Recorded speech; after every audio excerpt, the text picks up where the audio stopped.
Hello. Yeah, good morning, class. Hello. Yeah, good morning, class.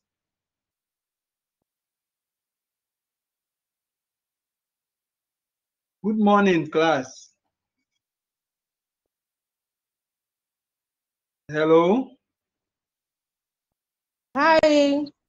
Yeah, Hi. can you hear me? Yes, sir.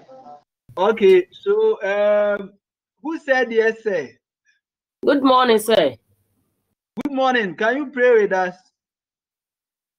Heavenly Father, we thank you this morning. We are about to start our lessons. May you guide us, give us the knowledge and understanding in the name of Jesus. Amen. Amen. Okay, thank you very much. You are welcome back to today's lecture. We will continue from where we ended yesterday. So let's mute our microphones and then we will begin. Right. What is happening? Okay. So yesterday we were on communication, right? Communication. Can someone remind us briefly what we talked about yesterday on communication in palliative care? Effective communication in palliative care. Can someone remind us what we talked about yesterday?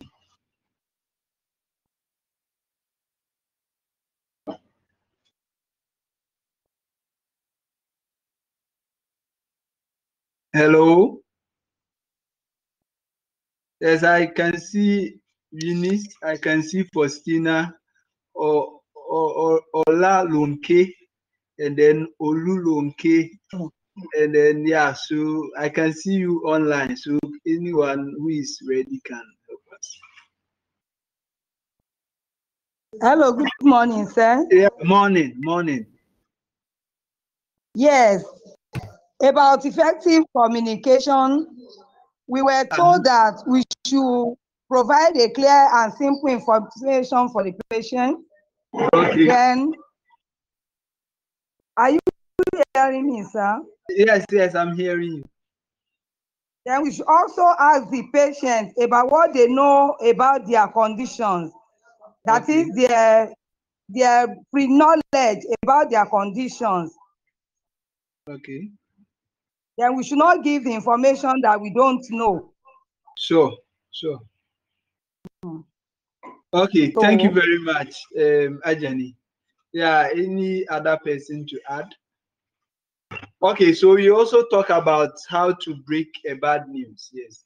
Okay, so today we are continuing from slide 37. That is where we ended yesterday, right?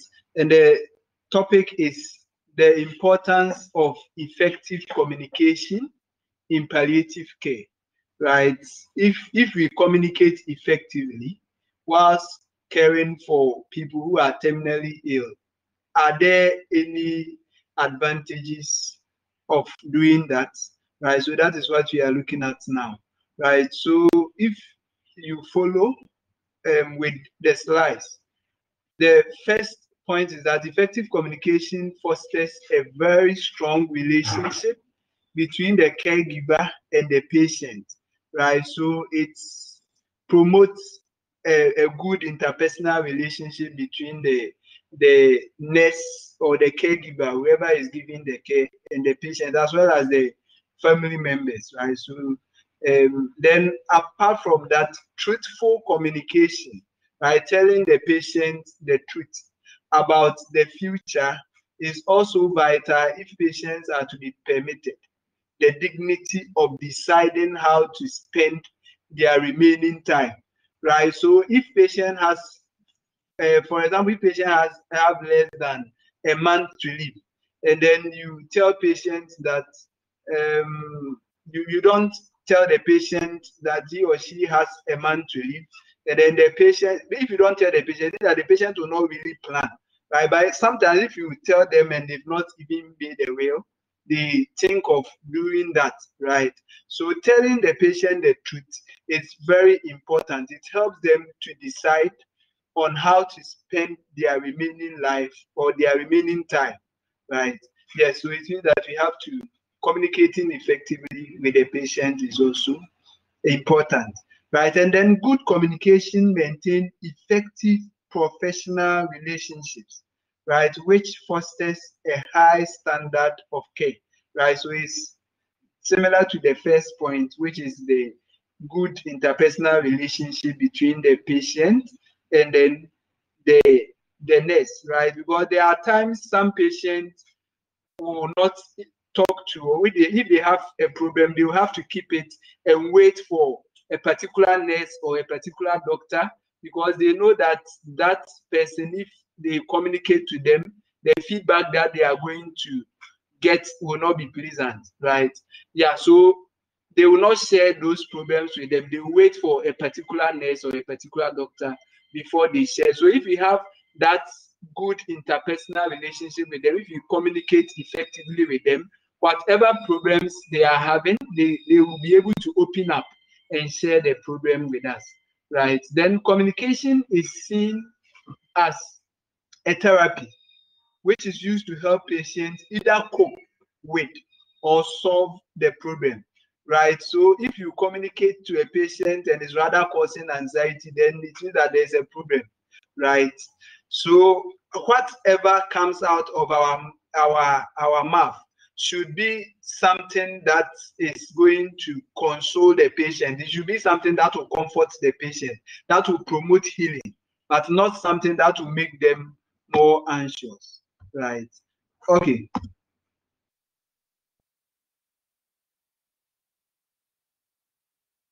Yeah, so there are several advantages of communicating effectively with the patients, right? And then there are some disadvantages or consequences of ineffective communication in palliative care, right? So talking about the consequences, not communicating accurate, essential information to patients may provoke greater problems, right? So if you don't tell them exactly what they are going through, sometimes some of the family members even attack us because they ask us, they want to know the progress, and then we keep postponing it, right? So sometimes they have to vent their anger on us, so that in order to force us to tell them what they want to hear, right? So always we should tell them the progress. We should give them exactly, we should tell them exactly what is going on, right? And then protecting patients from the reality of their situation often creates further problems and can lead to inconsistent messages being given by other members of the team, right? So if you decide not to tell them exactly what is happening, right? So you give them a different information, another nurse gives a different information, and then the doctor gives a different information, right? The information given is not consistent, right? So they don't even develop trust in us anymore, because we are all giving different information and they don't know which of them to believe, right? So sometimes it creates tension between the nurses and then the family members or the patients, right? Hiding the truth often leads to conspiracies of silence, right? So sometimes if you hide the truth from them, they don't even want to talk to you anymore. Sometimes you talk to them and they don't mind you because they've lost the trust that they had in you, because they've seen that you are not telling them the truth. So there's no way they'll go ahead and share their problems with you again, right? Okay. And then sometimes it can lead to anxieties. It can increase the anxieties of the patient and the family members. Sometimes it can cause confusion, etc. Right? Poor communication is a threat to patient care. Right? Poor communication is a threat to patient care and can lead to both mistrust, right? And then it can even cause stress for the staff, right? So let's assume that you gave a medication without documenting, right? And then instead of you to hand over, probably the person who came on duty, you are not in good terms with the person, right? So it means that you have to leave without doing handing over. So the person can only know what you did by going through the folder. The person might give a medication that you've already given because you didn't document. But if there is a good interpersonal relationship, if there's a effective communication between the nurses. The one handing over will tell the person taking up that probably I gave this medication, but I forgot to chat, right? As they move from one bed to the other.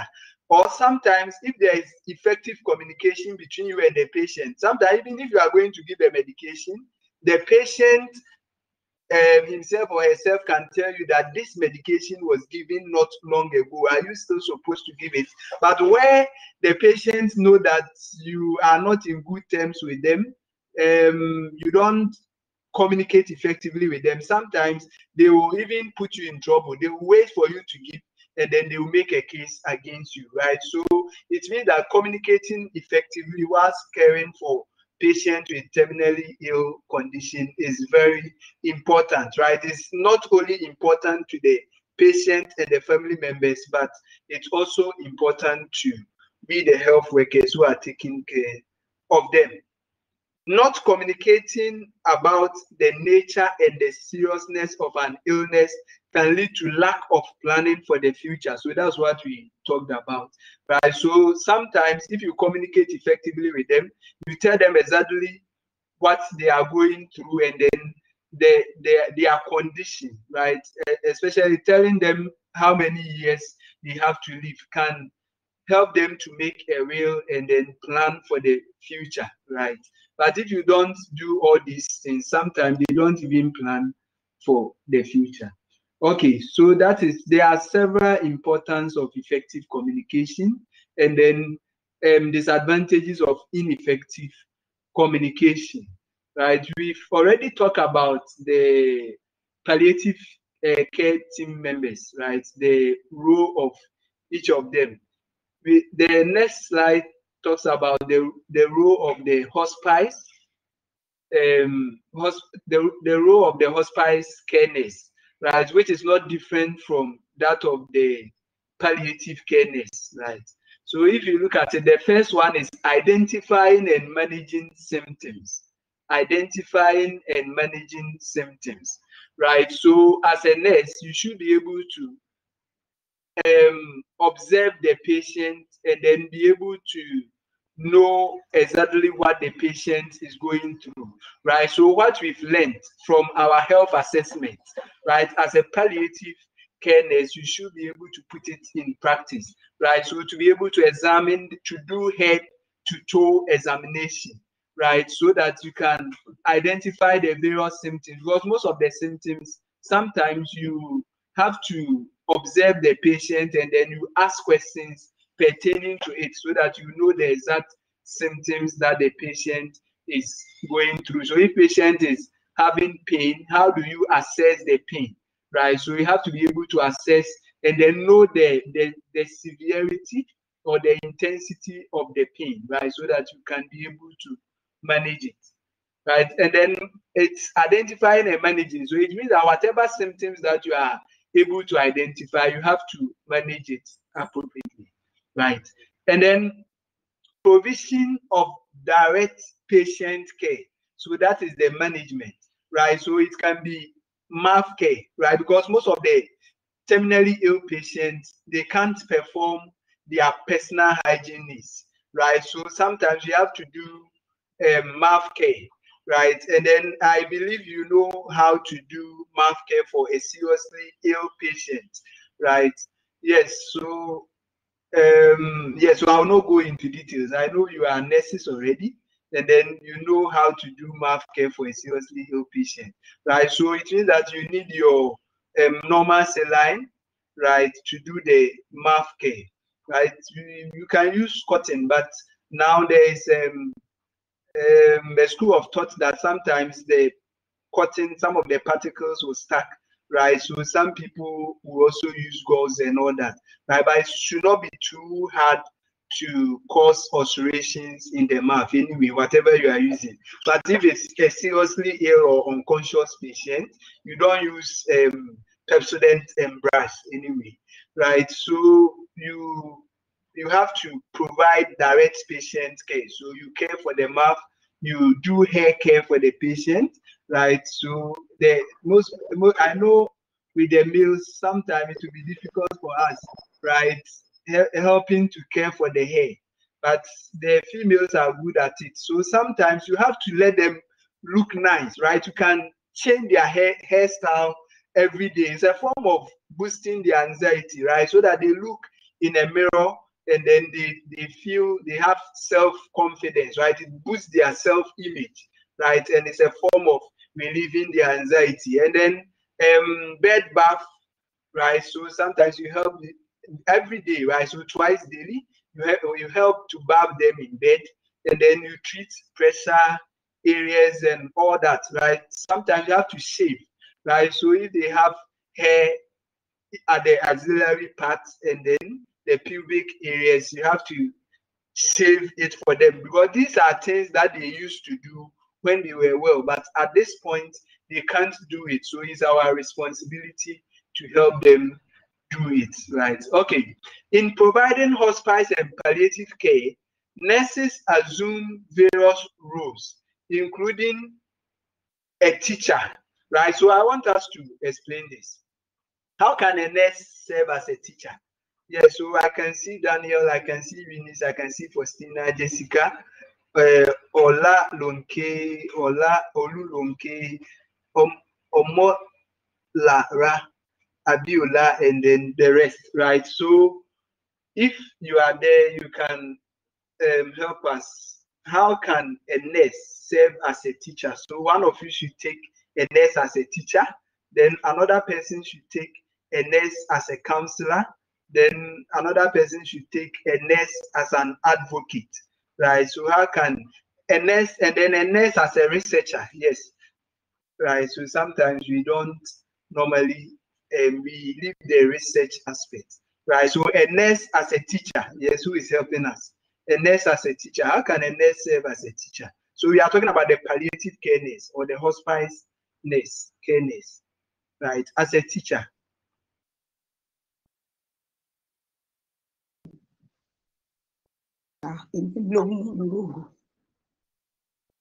Yes, you are online. Yes. A nurse as yes, a nurse as a teacher. We stand in as health educator for our patients. We health educate them. We give them knowledge about about their conditions. Then we tell them those things that they don't really have idea of. Okay. Then we ask them about their pre-knowledge, about their condition. Then we allow them to verbalize their minds. We ask what they know and what they don't know about the issues on ground. Then we impact knowledge on them. We let them know the do's and don'ts of their conditions. We tell them more about the medication, compliance, so as not to. Okay. Okay. Thank you very much. Yes. So a nurse as a teacher, as she said, you have to educate them on the definition of their condition, the causes, the way to prevent it, right? Sometimes the home care management, how to take their medications and all that, right? So a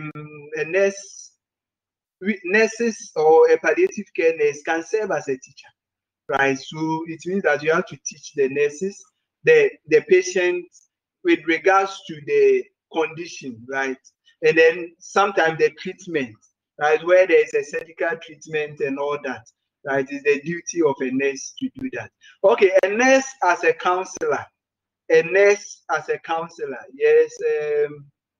Who is there to help us with this? How can a nurse serve as a counselor? Yes, and then somebody should prepare on a nurse as an advocate, and then the last person, yeah, Priscilla. Yeah, I'd like to share my thoughts on the nurse as a counselor. Most times, people who are they easily fall into depression. So, as a counselor, the nurse can help the patient to make informed decisions or choices about his or her condition. And the nurse can also help alleviate the anxiety of the patient through therapeutic communication as she counsels the patients to make that informed choice about this or her condition. Okay, thank you very much. Yes, so a nurse can serve as a counselor. Sometimes the treatment that has been prescribed, let's assume that patient who is suffering from breast cancer at the terminally ill stage, right? Has been booked for, let's say, chemotherapy, right? So she has been scheduled for chemotherapy, and then the patient came to you as a nurse and is asking you that I heard that when you are put on these drugs, you lose your hair, right? And as a female, I don't want to lose my hair, right? So at this point, you can serve as a counselor, right? And as a counselor, you don't tell them either to go for it or not to go for it. Your duty is to tell them what the treatment is about, right? And why the need for that treatment, right? So the advantages of the treatment, then you tell them the side effect of the treatment. So you tell them everything about it as a counselor, right? So that they themselves will make the decision. A counselor does not make a decision for the patient, right? You only tell them the advantages of it, and then everything they ought to know about the treatment, right? And then the disadvantages of it. If the side effects can be managed and all that, you let them know all these things so that they will make decisions for themselves. Okay, a nurse as an advocate. A nurse Yes. as an advocate. Okay, a nurse as an advocate. Normally, Janet. a nurse, yes. If Daniel, the nurse yeah. work on behalf of patients just to maintain their quality health care, and most of the time they help. They work on behalf of the patient with physicians and then other bodies to communicate the problems of the patient to the higher level in order to get the appropriate alternatives for the patient's needs. So if a nurse becomes an advocate for a patient, such nurse always speak on behalf of the patient and then always try to help the patient to maintain the rights of patients and other things which are realistic on behalf of patients. Okay. Okay, thank you very much. Yes. So it means that as a nurse, you should stand in for the patient where necessary, right? So sometimes the doctor will only come and then prescribe. Sometimes they prescribe and then they come and add, right? They come the next day and then they keep adding, right? They do not even find out whether the patient has been able to buy the medication or not, right? So as a palliative care nurse, you have to advocate for the patient. Probably the doctor has prescribed an analgesic that is very expensive, right? And then the patient cannot afford that. Let's assume that probably the doctor has prescribed Petidin, right? And patient cannot afford Petidin, right? And because of that, the medication has not been given. And probably the money that the patient is having can afford tramadol. You can communicate with the patient, the doctor, right? So you cannot be an advocate for the patient by communicating with the doctor so that the drug can be changed to a less expensive one. Or sometimes you can stand in between the patient and the relatives, right? So you make sure there are cases where if the doctor has prescribed that the patient is transfused, and then the relatives will vanish, right? And then probably sometimes the Sunday morning you see some church members and pastors who are there praying and then speaking tongues and all that. So when it happened that way, we give the folder to them that the patient has been, the doctor has prescribed blood transfusion for the patient, and then we explain to them how serious it is for the patient to get a blood transfusion. Otherwise, they are going to lose the patient upon all the prayers, right? So sometimes we advocate, and then the next moment you see the pastor and other church members coming with the blood, right? So they will go for the blood from the blood bank, right? So that as a nurse, you have to advocate, right? Where the patient is being charged with things that has not been provided. As a nurse, you have to stand in for the patient, right? So you will serve as an advocate. Okay, a nurse as a researcher. A nurse as a researcher. Yes, how do we explain that? A nurse as a researcher.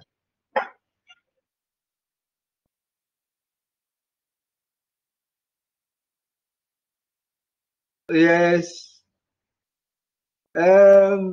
Who has not spoken before since the class started? I can see listing only Ruth.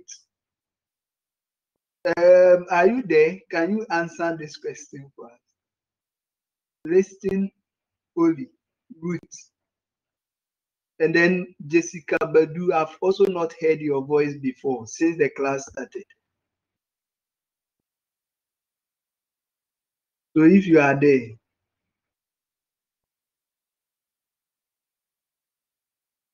yeah, okay. So if they are not ready, anyone who is ready can answer the question for us. Rahel Boatin, I've also not heard from you before. Yeah.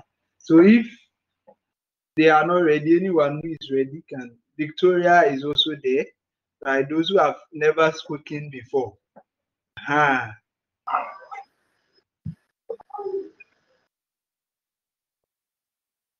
Okay, yep, yes, Priscilla.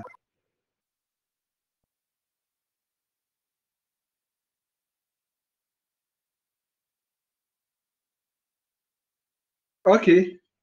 Yeah, so who is trying the question for us? Who is attempting it for us? Yeah, Priscilla, you are online. You can speak. Okay, so I want to try. With regards to patients who are terminally ill, sometimes most of their treatments, we all know that they are symptomatic treatment. So the nurse as a researcher, you can help the patient by reading and finding out more information or empirically proving ways to help the patient go through his or her disease condition. Something like so you read more, then you can make suggestions to the doctor that will be read this, and then you come out with evidence to back what you have read so that you can help the patient go through his or her treatment. Yeah, thank you very much. Yes. So as a nurse, you can conduct research on the various chronically ill conditions, right? So cancer, patient with cancer, patient with HIV, patient with end-stage renal failure. One, it helps you, the one conducting it, to gain knowledge or experience in that, right? And then two, it's also help other nurses, because sometimes if you want to know more about, let's say, if you want to know more about the experiences that people with HIV go through, sometimes you go online and then you see some research work that has been done, and then you read more about it. So it's a form of gaining knowledge. So it helps we, the nurses, to gain knowledge so that we can provide better care for the patient, right? And then patients themselves can also go online if some of this research work has been done, right? And then read more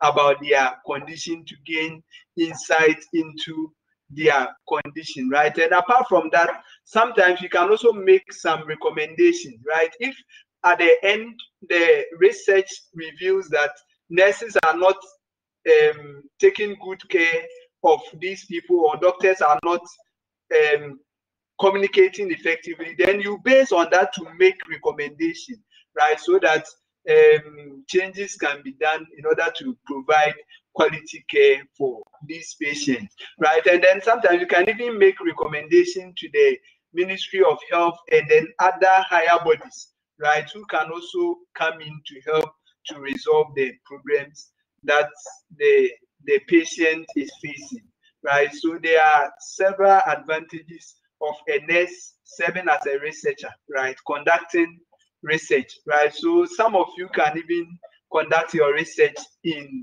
the area of palliative care, right? Something about palliative care. Okay, psychological care. Psychological care. Eunice, can you talk about how we can care for, as a nurse, how you can care for the patient psychologically? Hello, sir. Yes, Hello, yes, you are sir. online. Yes, Eunice, I can. You I are want to online. I can hear you. talk on the name as a researcher. Okay, okay, that's fine. I have an experience when I was at the ICU. Okay, I realized that when the patient is put on mechanical ventilator, some feel the patient will pop off. oh, So pop. I did the research, and I got to know that when we do most turning, when the patient is on their bed and we do turning like frequently, it dislodges the EP tube. Okay, okay, So I informed my in charge and we had a plan for the time we would change patients on their side and how we handle them on bed. And okay. it's resulted, we got a positive reaction towards that. Oh, okay, okay. Yeah. So, Eunice, with your research, was it published or it was only for the hospital? No, please, it was only for my unit. Ah, okay, okay. But if you had really followed the processes, it could have been published and then it could have been a good resource to probably to other hospitals. Probably it is happening in other hospitals and they don't really know the what is exactly causing it, right? Okay, but you've done well. At least it has brought changes to your unit, and that is the main reason for conducting research. It's not you doing it and then keeping it, right? If you do it and then you keep it, then there's no need, right? Right, doing the research. It is just like writing a book, right? But research is such that you conduct a research, you should communicate the findings, right, to people so that it will add to knowledge and then it will bring improvement to patient care and all that. Okay, psychological care. Psychological care. How can a nurse provide Hello, sir. psychological? Yeah, Daniel. Sir, please, I'm not talking about that. I saw supporter. Yes, Do you yes, replace that with the researcher? yes. The supporter is more like being caring for the nurse, right? I just added the researcher because I know the supporter. There are several ways you can support the patient, right? There are sometimes at times you can even sometimes if they are financially they are constrained, sometimes you can even help them out, right? So there are several ways you can support the patient. So that is why I didn't talk about that, but I added the researcher. So it's something that I just added, right? With a supporter, there are several ways you can support the patient. That is why I omitted it. Okay, Ruth Boachiadom. You said you are having a problem with your network. Okay. I think yesterday's recording is ready, which you can listen to it. So I know today's own will also be ready the next day, right? So we are sorry for that, but the recording will be kept online, right? Which so when you log in, you can still have access to it when your network is good, right? So we are sorry for that. Okay. Yeah, so with the supporter, there are several ways of supporting the patient, right? So even all the as a teacher, as a counselor, in all these ways, you are still giving support to the patient, right? Okay. We are talking about psychological care. right? How do you care for the patient psychologically? How do you provide psychological support to a terminally ill patient as a nurse?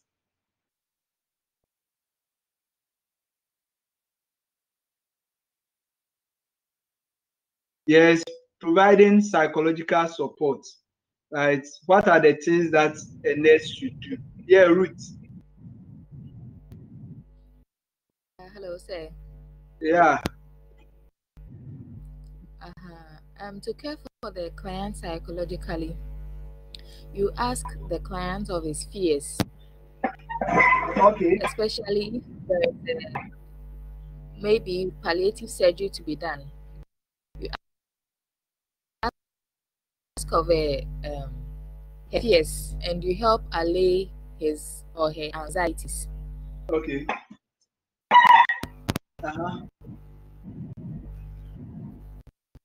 Yes.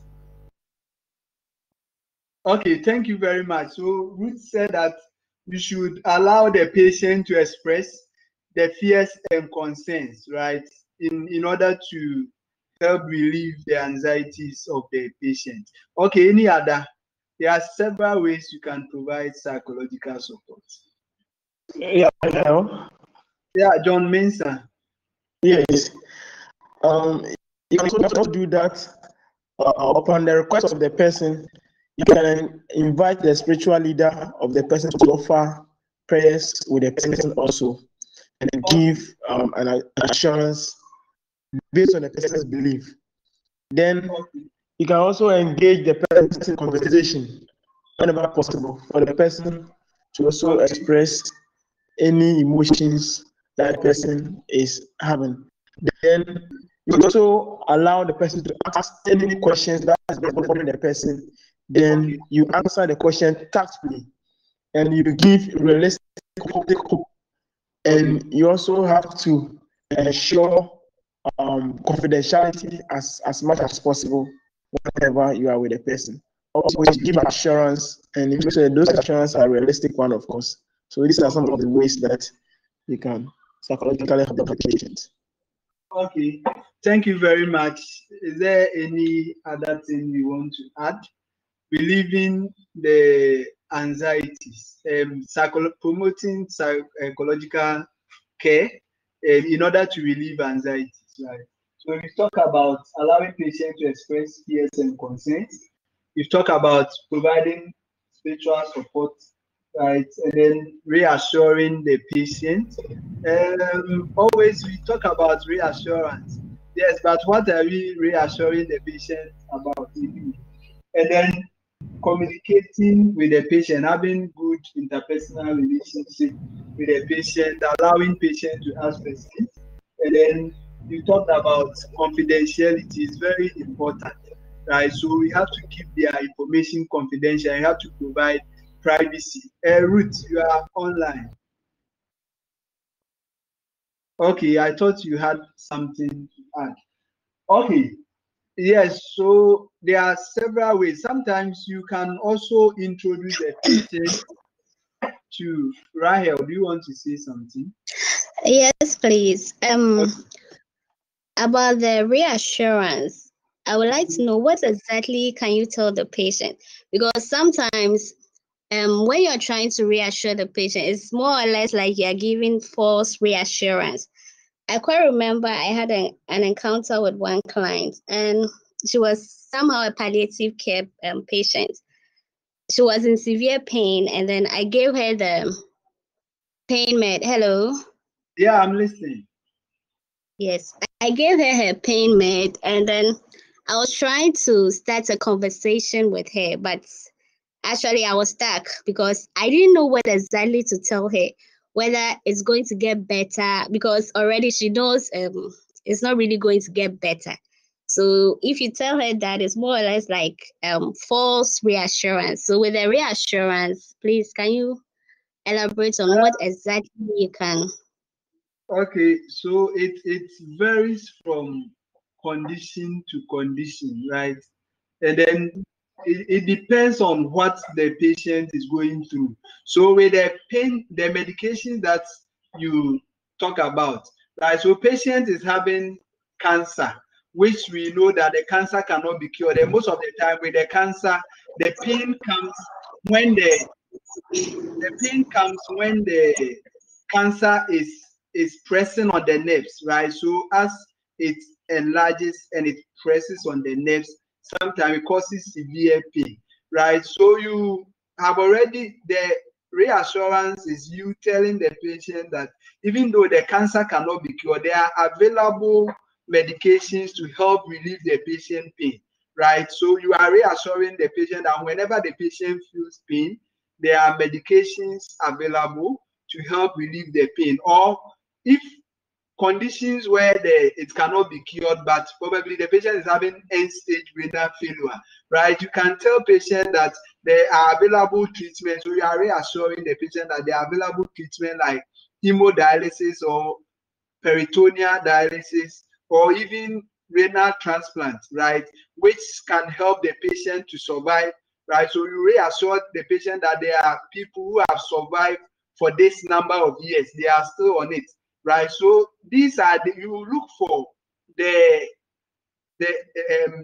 available treatment or what the patient can do about the problem, right? Even though the problem cannot be solved, but the signs and symptoms, you tell the patient the available treatment to manage the signs and symptoms, right? So you don't give false hope, but you tell them the facts about it, what can be done about the things that the patient is experiencing, right? So if the patient is experiencing dyspnea, right, as a result of probably respiratory failure, right, you can tell the patient that there are equipment to, or yes, so they can give oxygen and all that whenever the patient is having a dyspnea. So these are not falsehood. There are things you can actually do for the patient, and then there are things that help to relieve the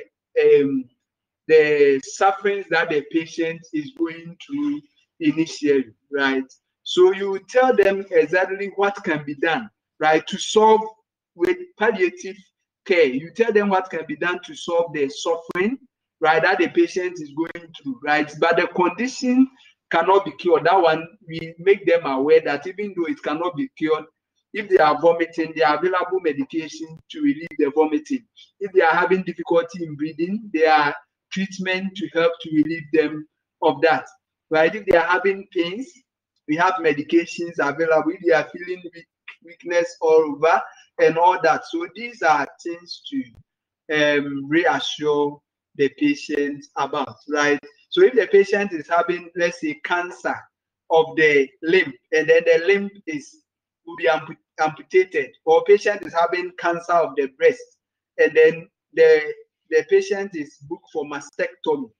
If you are reassuring the patient, you can talk about the available prosthesis, right, that can be used, or the bra and all that can be used to boost the body image. So these are things you can reassure the patient about, right? I don't know if you have anything to add, right? Okay, so we are still talking about psychological care. So you can introduce the patient to other people who have the similar conditions, who are coping. Probably they are coping, their family members come around, they have good relationship with their family members and friends, right? So sometimes if the family members are not coming around, sometimes it's because probably they don't understand the condition, right? So even the family members, you can introduce them to other family members who are really caring for their patient who is going through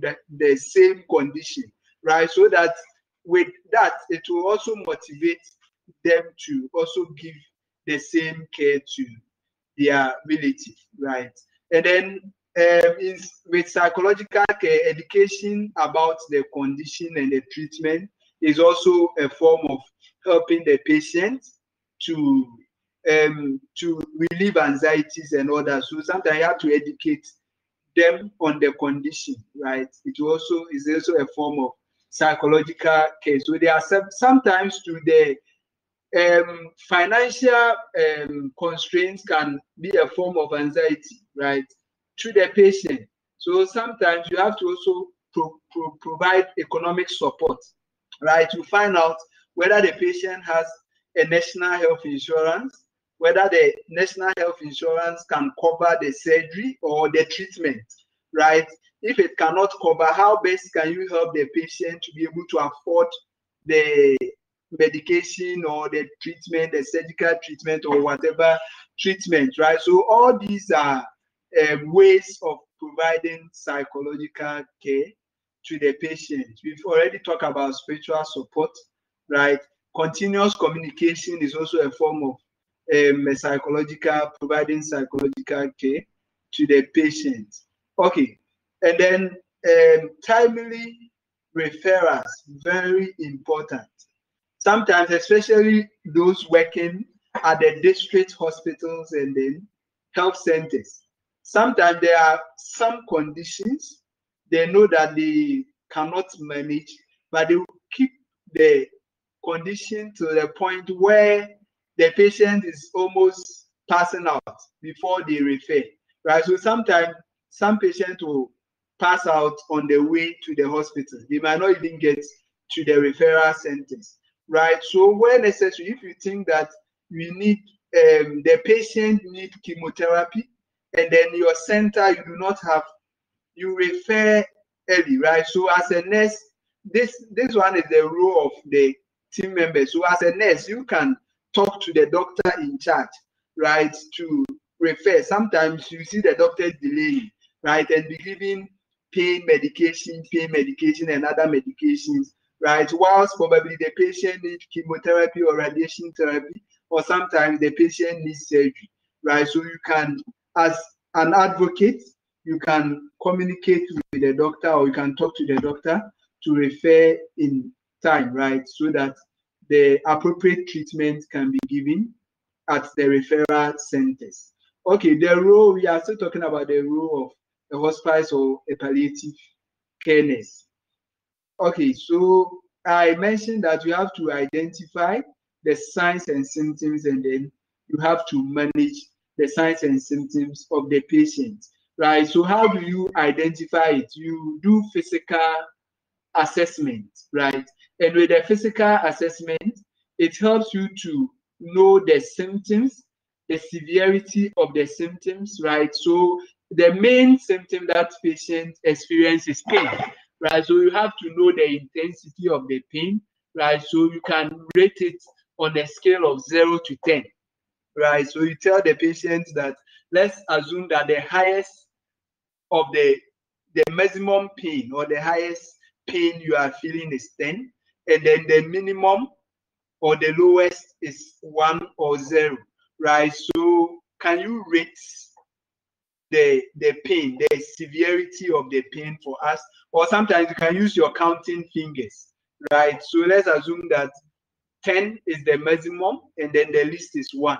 So you let the person rate the pain. So all these are, sometimes you have to auscultate, right? So that you can identify an abnormal lung sounds and then abnormal heart sounds. We've done this in health assessment. So I know that you know the normal heart sounds, the abnormal heart sounds, the normal lung sounds, and then the abnormal lung sounds, right?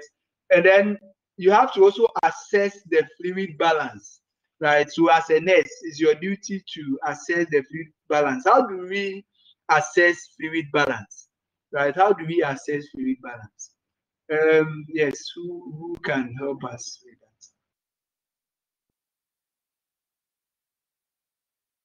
Yes, how do we assess fluid balance? Yes, because with terminally ill patients, sometimes they are even confined in bed. They are bedridden. Yes, Priscilla.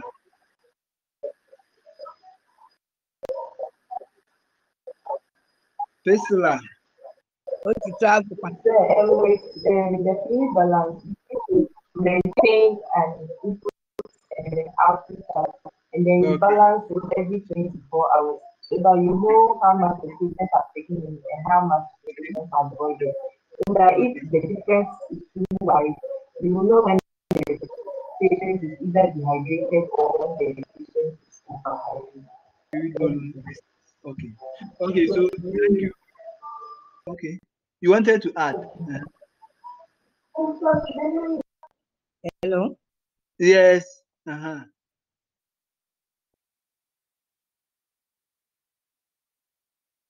Yes, you are online. I can hear you. Okay.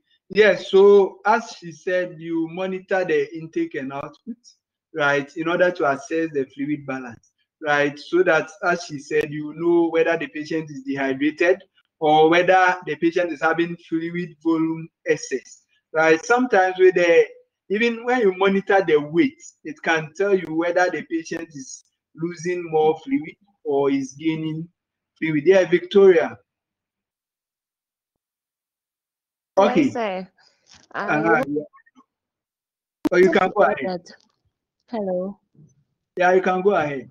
Okay, I wanted to add that you can look for signs and symptoms of dehydration. Okay. Like you look out for sunken eyes in the patient, you look out for the skin tegel, and then you can also look out for signs and symptoms of edema, whether the patient has pitting edema. Okay. Yes, sir. Okay, thank you very much. Yes. So these are some physical signs that you can see, right? That can help you to know whether the patient is gaining fluid or is losing fluid, right? Sometimes even the vital signs can help you to know whether there is fluid overload, right? Sometimes auscultating the lung sounds can help you to know whether there is fluid overload, right? The vital signs can also give you indication whether there is fluid volume deficit, right? Because if there is fluid volume deficit, sometimes there is tachycardia, there is hypotension, etc. Right? So with checking the vital signs can also give you an indication of all this. Okay. Yes. Yeah, you are online. All right, sir. We can maintain fluid balance by strict intake and output monitoring. Okay. We can pass catheter to incontinent patients in order to quantify the amount of their output. Then we monitor the intravenous fluids and any form of excretions from the patient side. Okay. That's my conclusion. Okay, thank you very much, Ajani. Yes, so she's talking about the things that should go on the intake and then the things that should be documented at the output part. Yes, so everything that goes inside the patient should be documented at the intake part, and then everything that comes out should be documented at the output part, right? So that it can be balanced at the end of the 24 hours, as you said. And if there is fluid volume excess too, sometimes some of them, depending on the condition. So if patient is having renal failure, then you have, apart from the edema, you have fluid leaking into body cavities, right? So you can have fluid leaking into the alveoli spaces, the peritoneal cavity, sometimes the pleural cavity around the lungs and all that, right? So patients with these conditions sometimes can have pericarditis or cardiac tamponade.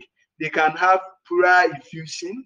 They can have paracentesis abdominis, right? So sometimes you see the abdomen distended, right? So when you see all those things, then it means that nurses, you can auscultate, check vital signs, and measure the abdominal gap, right? And then you compare daily to see whether the fluid volume is the excess fluid volume is reducing or is getting worse, right? So the temperature, as I said, is all the vital signs. The skin color will also give you an indication of the patient condition, right? So with the skin color, pallor, cyanosis, and then other changes in the skin color, right, can also give you an indication of what is wrong with the patient, right? And then you have to also assess the urine, right? So the urine, the color, the amount, the consistency will also give you, will help you to know whether the kidney is functioning well or is not. And sometimes even other conditions right? If you have other conditions, it can cause changes in the person's urine, even with sickle cell diseases and other diseases, can cause changes in the person's urine, right? And then the sputum, right? So depending on the condition, sometimes you have to assess the sputum, the amount, the color, and all that, right? And then cough, right? Signs of cough, right? Is it productive or unproductive, right? And then if it's productive, the sputum, is it bloody, right? Or so that is hemoptysis, right? So is it bloody? Is the person coughing out blood? You assess if the patient is vomiting, you assess the vomitors. Is the vomitors bloody or whatever, the amount and all that, right? So that is the end for the role of the hospice care nurse or the palliative care nurse. If there is any addition before we move on to the cultural influences on palliative and hospice care, culture and then palliative care or hospice care. And this topic, when we get there, I want you to share with us any culture, like the various tribes, those from Nigeria, our culture, and whether it can affect the care that we give or the care that we expect to receive when we visit the hospital. So let's add if there's any question or contribution to the rules of a hospice care or a palliative care nurse. The rules of a hospice care or a palliative care nurse, if there are any additions or any subtractions.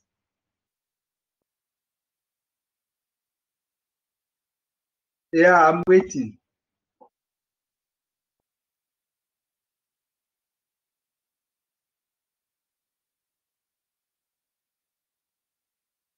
Okay, so if there's none, then we are moving on to cultural influences on palliative care. Let's make it more practical, right? Before we look at what is written in books, right? So let's make it more practical. Let's look at our culture. Is there anything that can influence the care that we give from our various cultural background or religious beliefs, right? Yes, so if there's anything like that, let's look at it. And then let's look at how it can affect the care, and then how best we can ensure that it's that particular culture does not negatively influence the health of the patient. Yes, who want to help with that?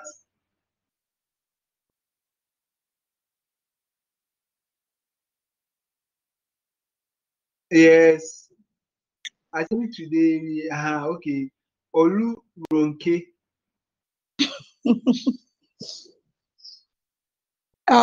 Cultural influence in palliative care. Okay. I want to talk about religion first. Okay. Like we have some beliefs, like Jehovah Witness, for example. Okay. They believe they must not take blood, that is, they shouldn't be transfused. Okay. So irrespective of their parcel volume level, they will insist that they don't want blood transfusion. That is one. Okay. Then another scenario, some might have the belief that they should not give birth through cesarean section, especially on their wedding. Bath.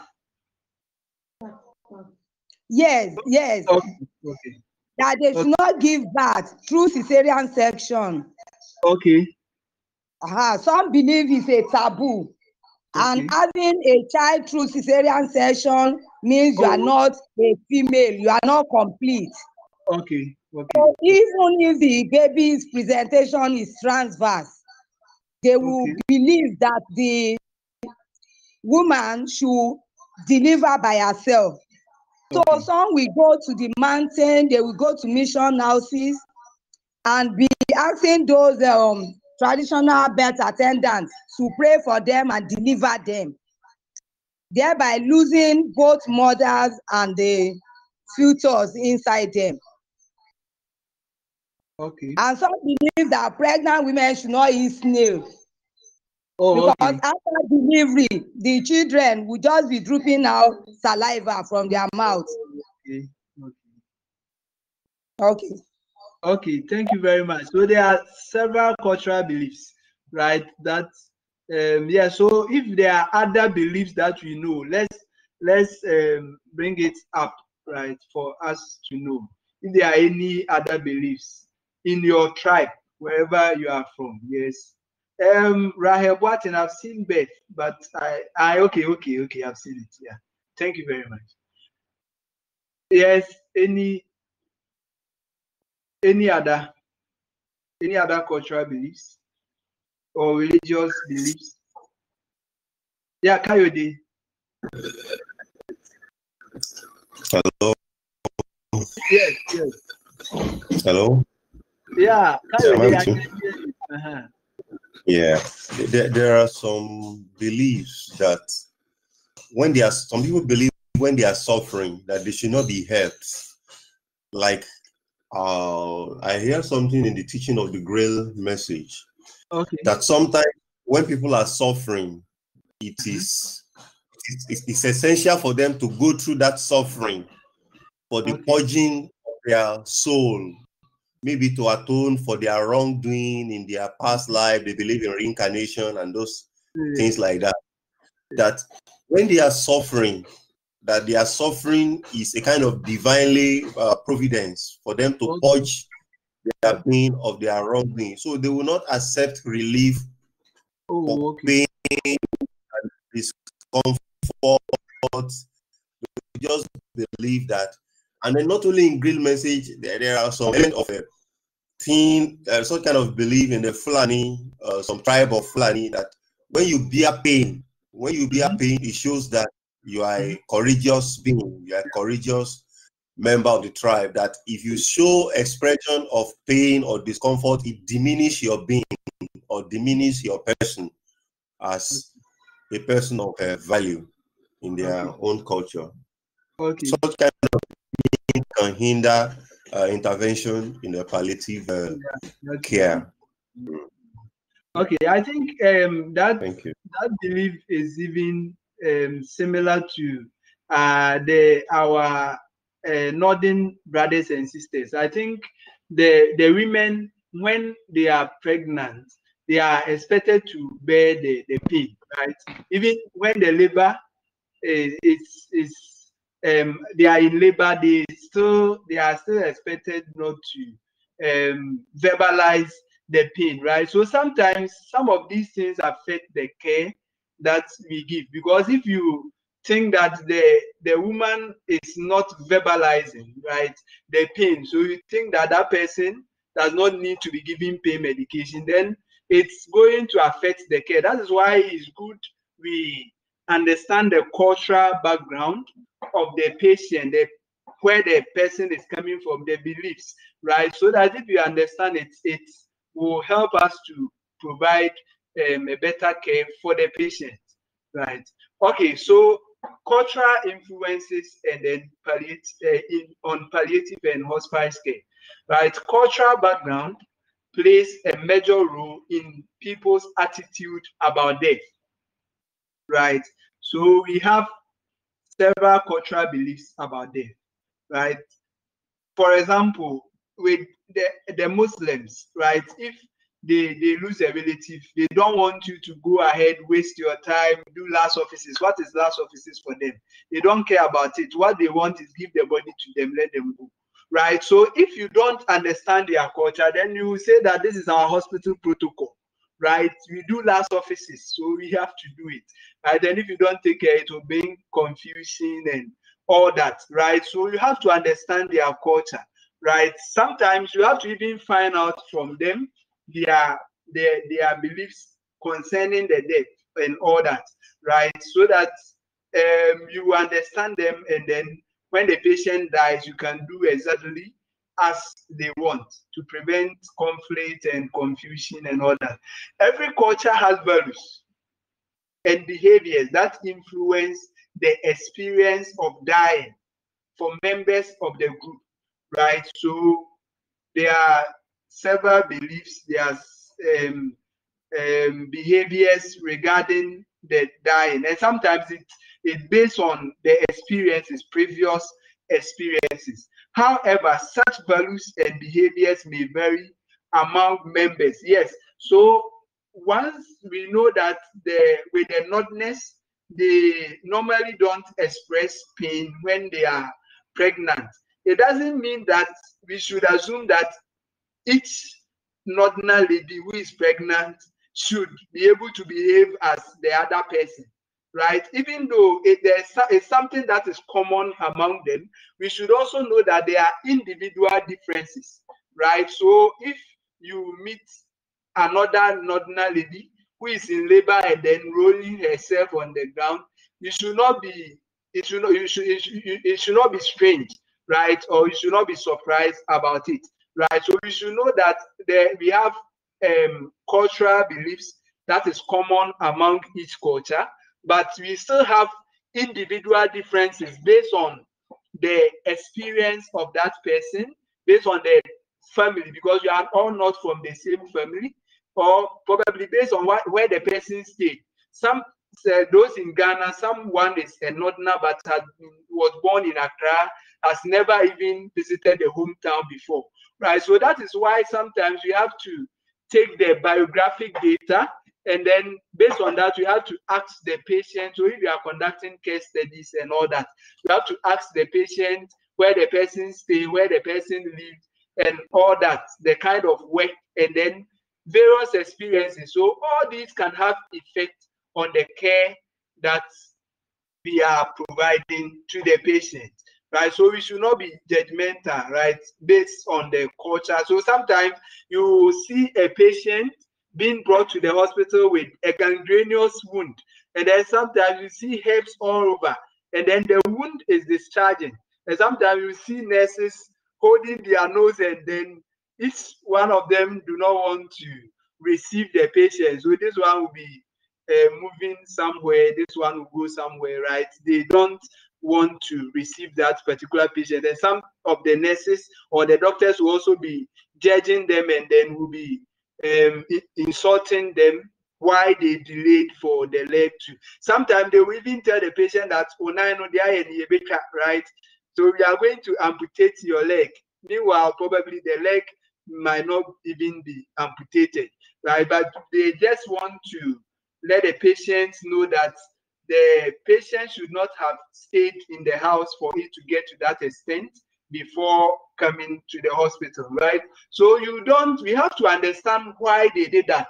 Sometimes they don't even have trust in the hospital treatment, right? With all their life, they stayed with family members who have been using herbs, and then they are okay. So that is their belief, right? So if it's not that their condition have gotten worse, they will never have visited the hospital. So we should find out, right, about their beliefs, why they delayed and all that before judging them, right? So therefore, nurses must be cautious in making assumptions about the care of a dying patient, right, on the basis of culture and ethnic background. So we should be very careful not to make any assumptions. We should rather communicate effectively with them, and then we will try to understand their beliefs, right, so that we can provide a culturally sensitive care to the patient and the relatives, right? Culture serves as a guide for many different kinds of human interaction. The influence and impact of culture is far more than simply the person's race or ethnicity, right? So we should not say that probably this person is a Nigerian, right? So I assume that this is how they behave, and then this is how I should care for them. This person is an Ashanti, so I believe that this is how they behave, and how, even with that, we should go in details to find out the particular belief of that is specific to that particular person and all that, right? Okay, culture involves the person belief system about sexual orientation, right? So if you talk about culture, it also have various aspects, right? So the culture of the person can influence the sexual orientation of the person.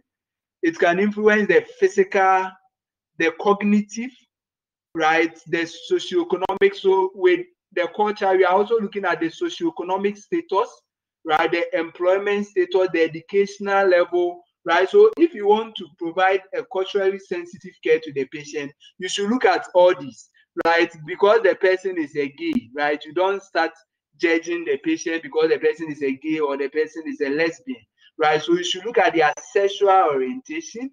We should look at their cognitive or physical abilities, right? You should look at any form of disability. We should look at their socio-economic status, right? We should look at their employment status. We should look at their educational level and all that, right? So sometimes even their previous experiences, right? If they have had a bad experience with any of the healthcare providers, it can influence the care you are going to provide to them. So sometimes if you know, then you'll be able to address it from there before you start providing your care. Otherwise, you provide the care, and even though you are doing your best, they will still not accept the care because of the previous experience that they've had. And then because of that, they have the notion that, oh, Sana nurse is for that, so all nurses are the same, or that is how all doctors are, right? So based on that experience, they extend that reactions on you, right? Okay, people from all cultures experience the grief that accompanies the death of a loved one, right? So there's no two ways about that.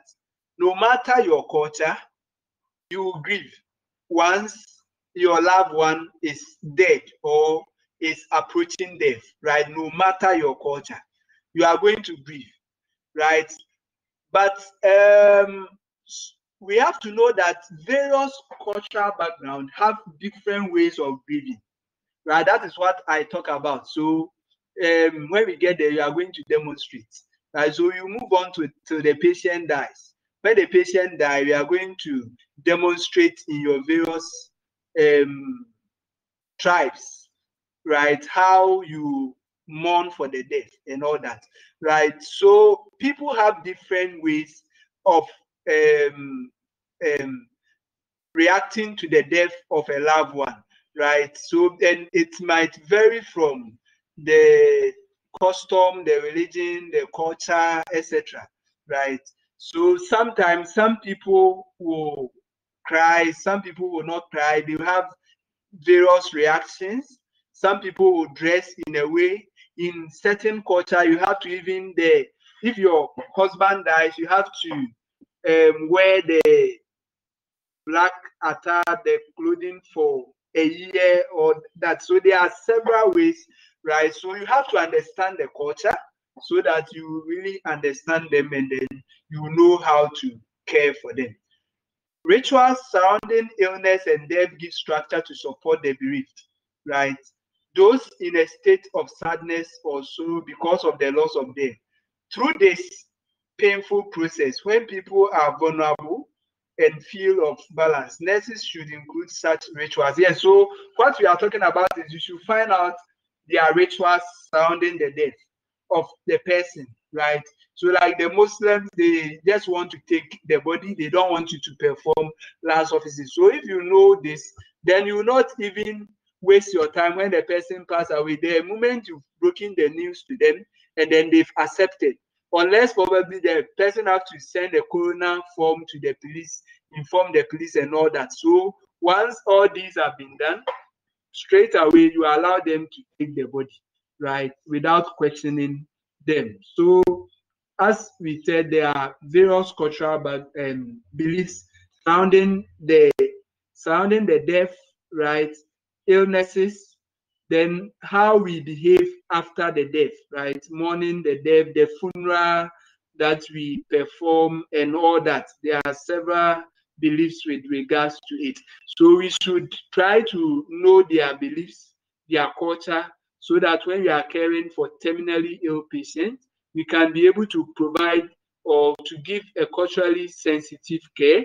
And then after the death, we can see how we can prepare the body for them. And even if we know that, then even with the education, we can chip it in how to educate them before they take the body to the mortuary, right? Because it's not anyone who wants to take the body to the mortuary, but probably it's a hospital protocol that after the death of a person, once the person is prepared, they should come and take the person to the mortuary. So if you don't know their beliefs, then you follow the hospital protocol and do that. And then later the family members will have issues with you because they want to take the body away. Meanwhile, you are keeping the body at the mortuary. So we should be sensitive to the culture of the patient and then the relatives. It can even affect the kind of food that we give to the patient, right? Because with some cultural background, it's a taboo for them to eat certain food, right? So if the hospital prepares food for the patient, then it's knowing the culture will help us to know which food to give and then which food there's a taboo for the patient to take so that we don't include it when we are serving the patient meals. Okay, so we are moving on to, unless there's a question, then you are free to ask. Otherwise, you are moving on to dying patient bill of rice, right? We know that we all have rice, right? So you can't be walking in town and somebody will slap you and say, thank you, you can go away. No, right? Because it's your right to protect yourself, right? So nobody can just come and slap you. You can't go to the hospital and then a nurse will just come and give you injection without seeking your consent, right? So we have various rights and then responsibilities. We have to know that someone who is dying, right, also have rights, right? That has to be maintained, right? So we are going to look at the dying patient rights, right? So a dying patient is entitled to the following rights, right? A dying patient is entitled to the following rights. One, the right to be treated as living human beings until they die, right? So some people will say that, oh, say they were a vegetable, right? So this person is a vegetable, so you can treat them anyhow, right? No, until the patient is certified dead, you can't treat the patient anyhow. You have to treat the patient with respect and then dignity, right? Yes, so they have the right to be treated as living human beings until they die, right? So if you treat patients anyhow because you think they are unconscious and then you think they can't really see what you are doing to them, if it's just that most of the time we don't know their rights, but if the relatives get notice of that, they can sue you for that, right? So they have the right to be treated as living human beings until they die. They have the right to maintain a sense of hopefulness, right? Even though you are telling them exactly what is going on, the fact about their condition, you have to still give them hope, right? You don't have to discourage them, right? Like a nurse whose mother is having a condition, and then the mother is around 80 years. And then what the mother does is that she just wake up from bed, she walk and sit outside and then go. So he just eat, sit outside, then go in and sleep and that. But the weight of the mother has reduced drastically, right? And then it's more of a family friend. So when I visited them, they were asking me that if somebody tells you that you are a vegetable, what does it mean, right? So I realized that the nurse called the mother a vegetable, right? And then they wanted to know what it means. So I had to ignore it. Otherwise, it was going to create tension among the family members. So I had to ignore because it wasn't in the hospital. It was a family issue, right? So if let's assume that if this nurse is the one taking care of a patient like that, already he has lost hope, right? So how can this nurse maintain a sense of hopefulness for this patient? So this nurse will rather discourage the relatives and all that, right? But until the patient dies, we still have to maintain a sense of hope, right? Even though we have to let them know the progress of their condition, we still have to keep on reassuring them, right? Okay, and then the right to express their feelings and emotions about their approaching death. Yeah, so they have the right to talk about the anticipated death, right? So it's their right. Sometimes you should even give them the opportunity to talk about it. That's how do you feel about you approaching them? Like, for example, if the doctor has told the patient that you should put things in order, or the relatives, because you have less than 6 months to live, right? You can ask them how they feel about it, right? So that you know exactly what is going on, and then how best you can help the patient, right? So it's their right to express their feelings, right, concerning the approaching death, right, in their own way. And then when they are expressing it, because it's their right, we have to also give them a listening ear. The right to be in control and participate in decisions regarding their care, very important. We are making decisions for them because we think that it will promote their care, or it will relieve their sufferings, right? But it is their right to be in control of that decision, right? And it is their right to even participate in that care, right? So if the patient says that I want to be discharged, right? Even though you are taking care of me, you are helping to relieve the pains and all that, but I wish to be discharged today. I don't want to continue the care anymore, right? If the patient is not that the patient is mentally sound, the patient is above the age of 18, and then the patient is conscious, right, is in the right frame of mind to make decisions, then the patient has to be discharged. The only thing you can do is to convince the patient on the need for the patient to continue receiving the care, and then you talk to the family members. But if they still insist that they want to be discharged against medical advice, the doctor have to just document, and then discharge them against medical advice, right? Because withholding the patient against the will is you'll be charged with this ethical principle we term as forced imprisonment. Forced imprisonment, detaining a patient at the ward against his or her will, is what we term as forced imprisonment, right? So they have the right to be in control of their decision, right? So patient is feeling the pain. You are coming to serve a pain medication, and patient is saying that he's not ready for medications today, right? He has a lot to think about, so he's not ready for any medications. You are coming to check vital signs. Patient is saying he's not ready for it. Yes, you can't force the patient and do it. You can document, and then you can report to the doctor or the in charge and all that. You can talk to the family members to talk to the patient, or you can keep convincing the patient, right, for the patient to change the decision, right? But you can't force the patient to receive care that you are providing, right? It's their right, even though they are dying, it's their right to be in control of any decision that is taken for them.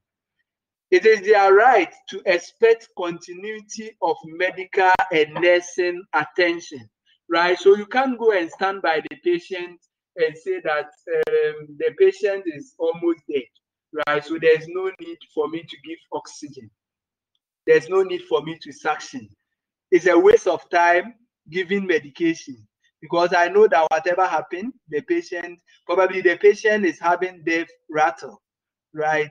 And these are things indicating that the patient is approaching death, right? So sometimes probably you say that because nothing can be done, then there's no need for me to waste my time. No, is their right. The relative can sue you for that if the patient is still alive, right? So it's their right to receive continuity of care till the patient is certified dead, right?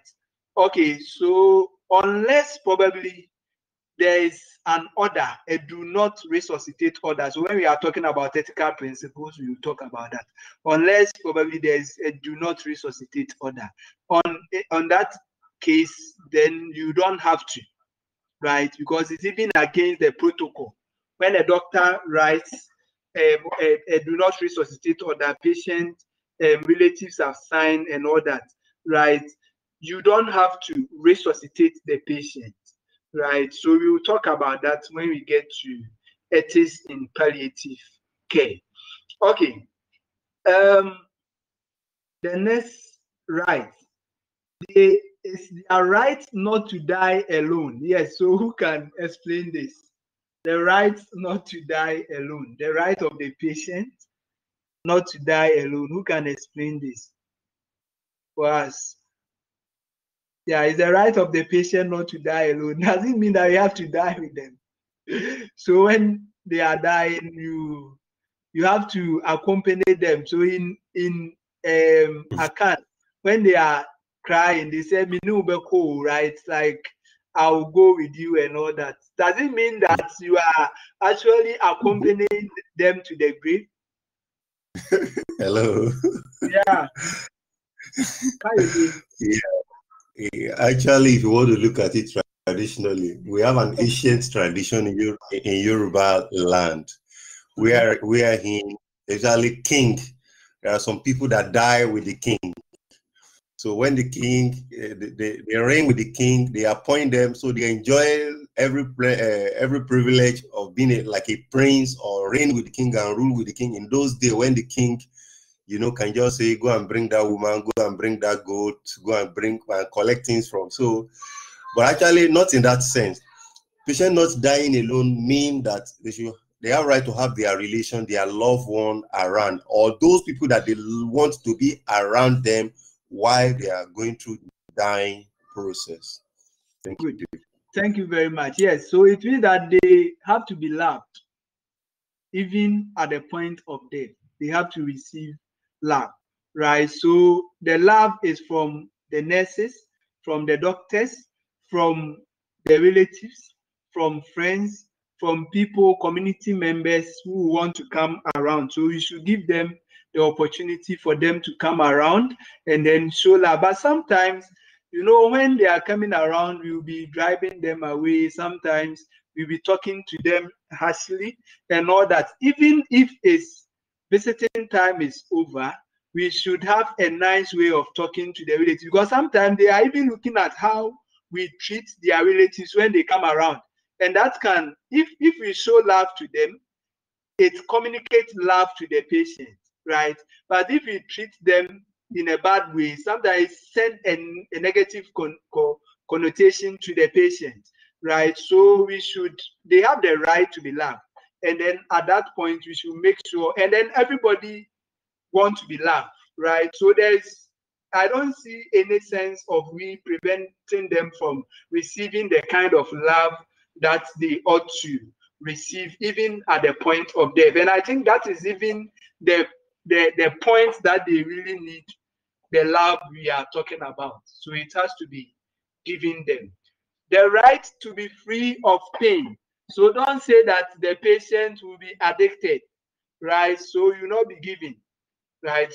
Once they are in pain, it's their right to be free from the pain. So when they complain, you should just talk to the doctor, and then the medications as prescribed should be given to help relieve the pain. And apart from that, it's not only medications anyway. There are several ways we can relieve the pain. So we can also make sure we bring all that on board to help the patient to be relieved of the pain. The right to their questions answered honestly, right? So no matter what question they ask, we have to address it, right? You don't have to ignore any question because you think the question is not important, right? The right to retain their individuality, right? So it's the same as the right to have their privacy, right? So sometimes patient is making a call and then the nurse is eavesdropping. What do you want to hear, right? So we should give them that privacy, right? So they have the right to retain their individuality. So we should maintain the privacy refers to the environment in which they are, right? And then exposing their nakedness. You can't expose them anyhow because you want to provide care. You want to give them bed bath or whatever. You have to provide privacy where necessary, right? And then where they are making calls or their family members come around and they are talking to them, you have to give them space, right? So that they can communicate with their family members. And they also have right not to be judged for their decisions. Yes, probably they think that they are feeling guilty of certain things that they did. And probably they think that that is the consequences they are facing now, right? You don't have to judge them. Probably they were alcoholics, right? Or they were smoking, or probably they were engaging in prostitution or whatever. So they think that that is the consequences of their actions. You don't have to judge them, right? You still have to help them to overcome that guilt. That is when sometimes you have to bring in their spiritual leader and all that to sometimes talk to them. Sometimes they have to just confess, right? So that they will be okay. So that is when sometimes you have to bring them in. They have the right to hear the truth about their condition, right? So you have to tell them the truth about their condition. It's their right, right? And then, so if this implies that if all these rights are infringed upon, the patient can charge you with negligence or malpractice, right? Because all these are their rights. It means that it has to be given them, right? So you can't infringe on these rights. It's their right to be in denial, right? You've diagnosed the patient of cancer. The patient is saying that this is a district hospital. You don't know anything, right? Probably your diagnostic instruments are not working, right? So the diagnosis is incorrect. So they want to move to another hospital, right? And then let me use Ghana for example. Probably they go to they start from a health center and then they go to Dodowa Shai Osudoku Hospital, and then the same diagnosis is given, and then they think that the result is still not correct. They still can, there is their right to deny. They can still move to another hospital if they wish, right? So they can go to Legon Hospital, and then still probably the same diagnosis is given. They move to Ridge Hospital, and probably they end up at Kolebu, right? Before they will accept. It's their right, it's the right of the patient to be in denial, right? Okay, the right to be cared for by caring, sensitive, right, is very important. They have the right to be cared for by a caring nurse or doctor, right?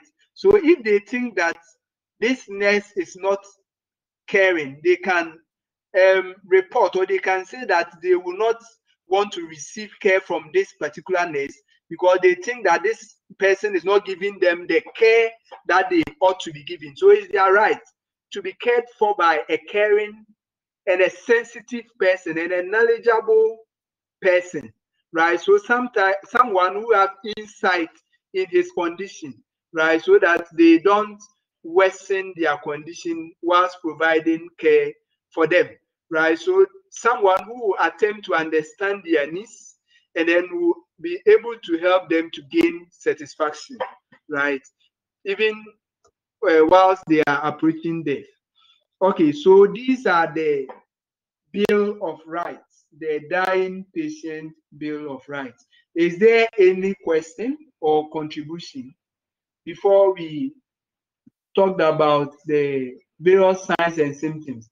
But we will go into details from next week. I think today is the last meeting for this week, right? So next week we will take the symptoms one after the other, and then we will look at it. Because of the time that we have, I might not give presentations because of the time. The time is too short. But let's look at if there is any question or contribution to the dying patient's bill of rights. Yes, you are free to ask before we look at the various symptoms, and then we'll go into details from next week.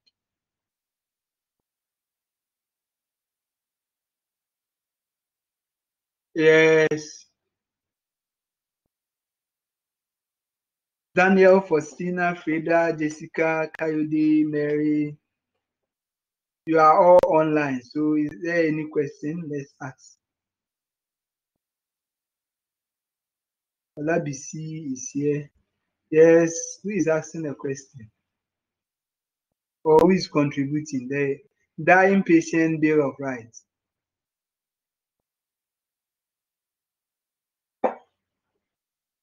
Okay, so we are moving on then. If there is no question, right? It means that you can answer every question. Hello, sir. Hello.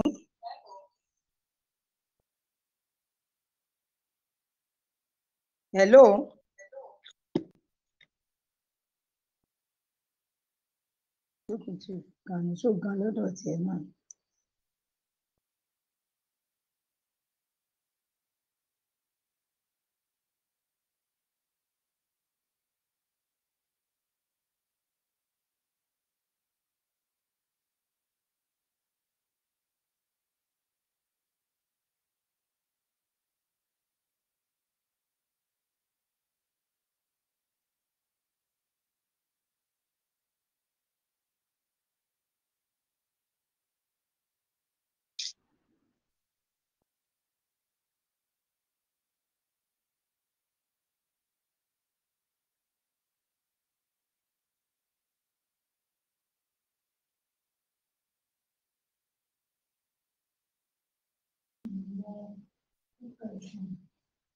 Again, ṣetán important kí ni mò ń ṣe lọ́wọ́.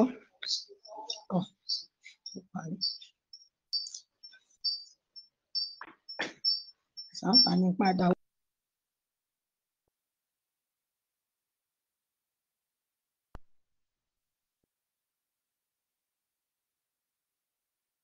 Àwọn explanation yẹn lè bá wọn.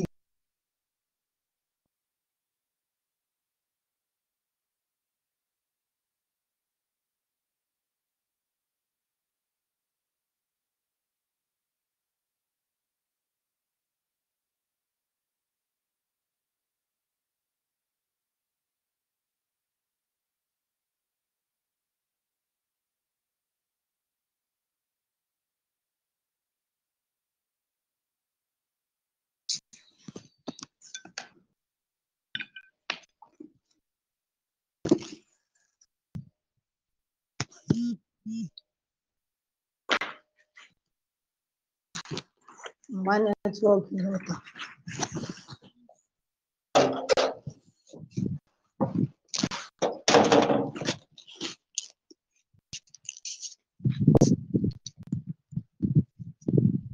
Hello.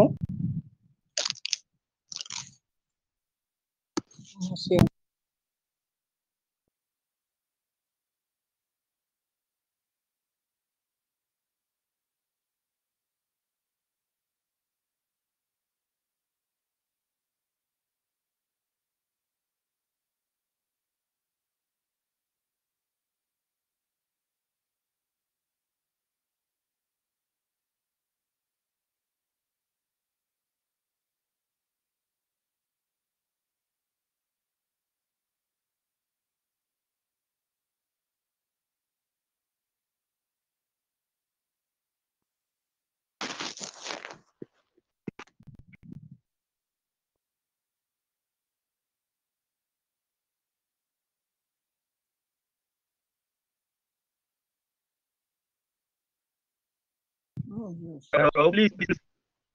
Hello, please. It's on WhatsApp, so we can meet him there because his light is off. Hello, if you can hear me. He said we should meet him on WhatsApp. Hello. Yes, he said we should meet him on WhatsApp. WhatsApp. Out. Okay. Yes. Okay. Yes. Mm.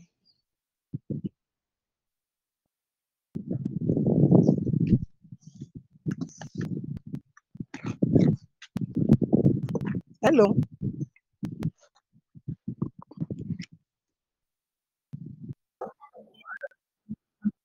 Nema, but WhatsApp. Meet on WhatsApp.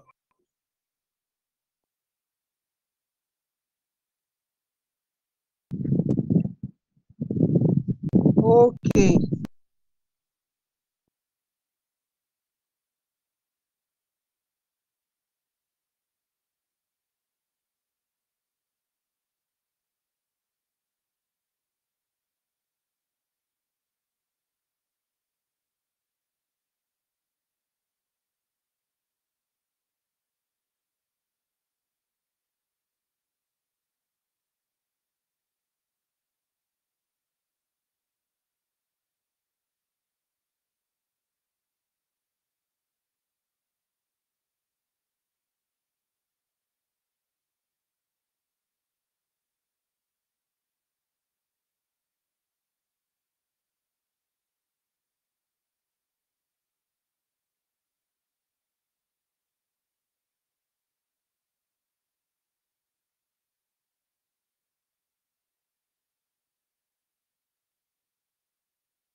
Can everybody hear me?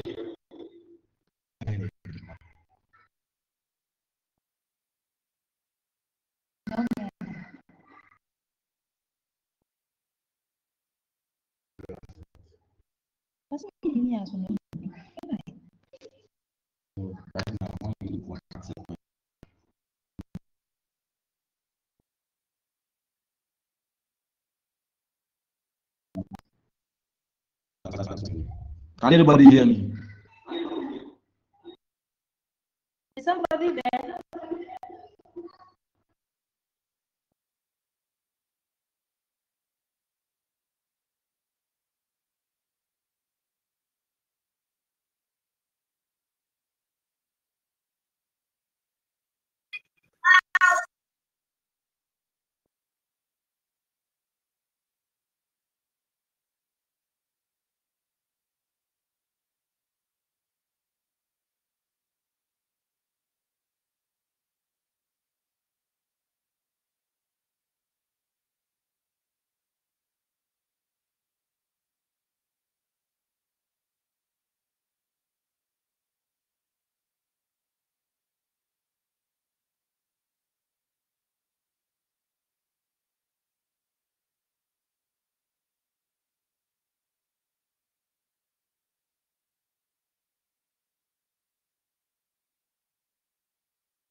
Testing mic 1 2.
You are currently the only person in this conference.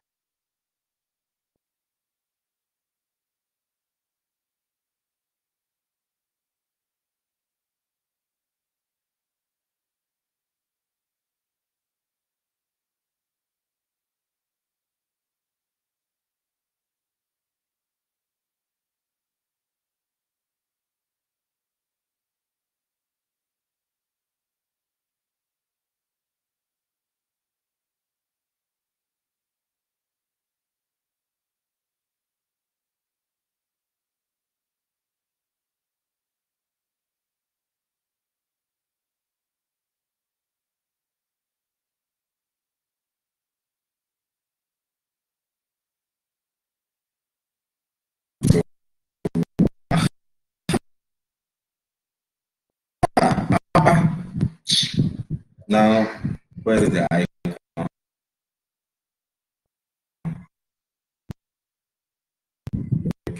Yes, sir.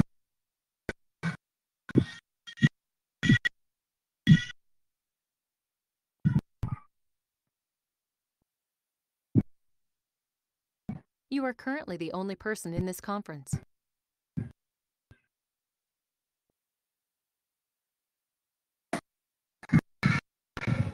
Okay. Slow. Unmute.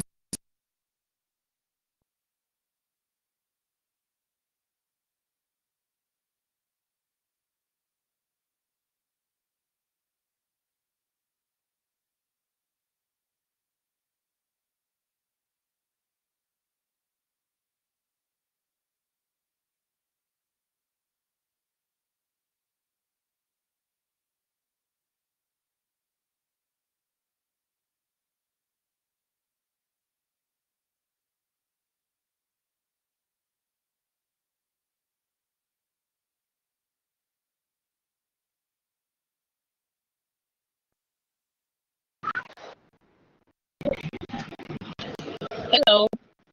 Sir, please, I'm trying more than an hour ago, but I'm not hearing anything. I've joined the session more than an hour ago, but I can't hear anything, please.